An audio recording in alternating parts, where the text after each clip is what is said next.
নমস্কাৰ বন্ধু বান্ধৱীসকল আজি মই আপোনালোকক কিছুমান টিপছ দিম যে যিসকল ব্যক্তিয়ে ফাৰ্ষ্ট ৰানাৰ হ'বলৈ নতুনকৈ দৌৰা ষ্টাৰ্ট কৰিছে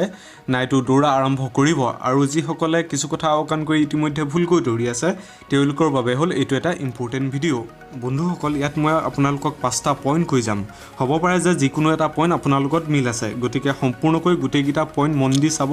লগতে ছাবস্ক্ৰাইব কৰি ল'ব যাতে এনেবোৰ ভিডিঅ'ৰ লগতে ডিফেন্স জবৰ আপডেট যাতে সকলোতকৈ আপোনালোকে আগত আমি সকলোৱে জানো যে দৌৰা এটা শৰীৰৰ বাবে ভাল এক্সাৰসাইজ যাৰ ফলত বিভিন্ন বেমাৰৰ পৰা সুৰক্ষিত হোৱাৰ লগতে কিছুমান বেমাৰ সম্পূৰ্ণকৈ নিৰ্মূল কৰিব পৰা যায় কিন্তু যদি আপোনাৰ ইতিমধ্যে আভ্যন্তৰীণভাৱে শৰীৰত কিছুমান বেমাৰ থাকেই তেন্তে দৌৰাৰ ফলত বেমাৰ ভাল হোৱাটো দূৰৰে কথা আপোনাৰ অৱস্থা অতি বেছি বেয়াহে হ'ব গতিকে যিসকলে নতুনকৈ দৌৰিব ষ্টাৰ্ট কৰিছে বা দৌৰা ষ্টাৰ্ট কৰা বেছি দিন হোৱা নাই তেওঁলোকে অতি সোনকালে নিজৰ মেডিকেল চেকআপ এবাৰ কৰাব লাগে আৰু মেডিকেল চেকআপ কৰাবৰ বাবে ডাক্তৰৰ সম্পূৰ্ণ পৰামৰ্শ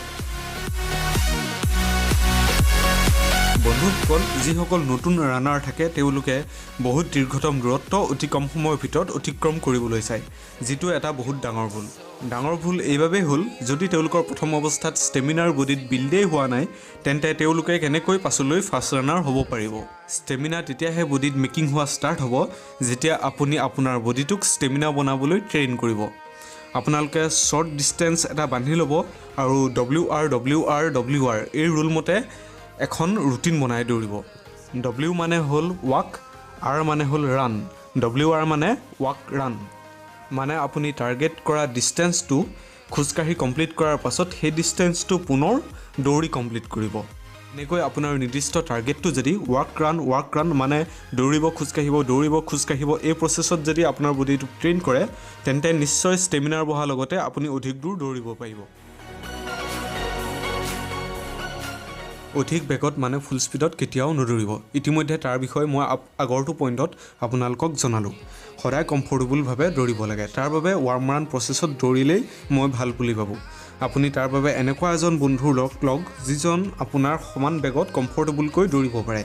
বন্ধুৰ লগত দৌৰাৰ ফলত আপোনাৰ ব্ৰেইনত আহি থকা নেগেটিভ এনাৰ্জিবোৰ আঁতৰাব পাৰিব আৰু এই চাইণ্টিফিক ফেক্টটো মই আপোনালোকক নেক্সট ভিডিঅ'ত জনাম সেই ভিডিঅ'টো পাবৰ বাবে ছাবস্ক্ৰাইব কৰাৰ লগতে বেল আইকনটো টিপি ল'ব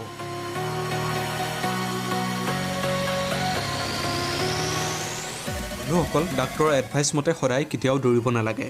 যদি আপুনি পুৰণা ৰানাৰ হয় আৰু যদি আপুনি সদায় দৌৰে তেন্তে আজিৰ পৰা সদায় দৌৰিবলৈ ষ্টপ কৰক আপুনি এটা সপ্তাহত গোটেই 7 দিন নদৌৰিব সপ্তাহটোৰ 4 দিন আপুনি দৌৰাৰ পাছত এদিন আপুনি নিজৰ মাছল মানে মাংসপেশীক ট্ৰেইন কৰক আৰু বাকি থকা 2 দিন ৰেষ্ট লওক মাংসপেশীক ট্ৰেইন কৰা দিনাখন আপোনালোকে জিমো যাব পাৰে আৰু অতিকমেও 2টা দিন ৰেষ্ট ল'ব লাগে কিয়নো ষ্টেমিনাৰ বিল্ড হ'বলৈ আমাৰ শৰীৰত যথেষ্ট টাইম লাগে আৰু কণ্টিনিউৱাছ দৌৰাৰ ফলত আপোনাৰ নাৰ্ভত আঘাত পোৱাৰ সম্ভাৱনা অতি বেছি থাকে গতিকে আপুনি এখন দৌৰাৰ ৰুটিন বনাই লৈ সেই ৰুটিনখনৰ মতে চলিব লাগে আপুনি ফাৰ্ষ্ট ৰানাৰ হ'বলৈ নিজৰ শৰীৰটোক এনেকুৱাকৈ বিল্ড কৰক যাতে নাম্বাৰ 1 হ'বলৈ ইজি হৈ পৰে সেয়ে আপুনি পকা ৰাস্তা বননি ৰানিং ট্ৰেক এঢলীয়া ৰানিং ট্ৰেক আদি সকলোতে ফুল প্ৰেক্টিছ কৰক যেতিয়া আপোনাৰ সকলো ট্ৰেকত প্ৰেক্টিছ থাকিব তেতিয়া আপুনি প্লেন সাৰফেস মানে সমতল ঠাইত দৌৰিবলৈ ইজি হৈ পৰিব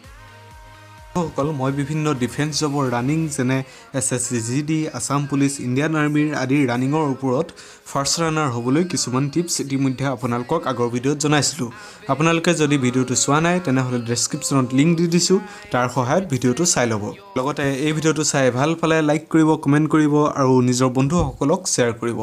ধন্যবাদ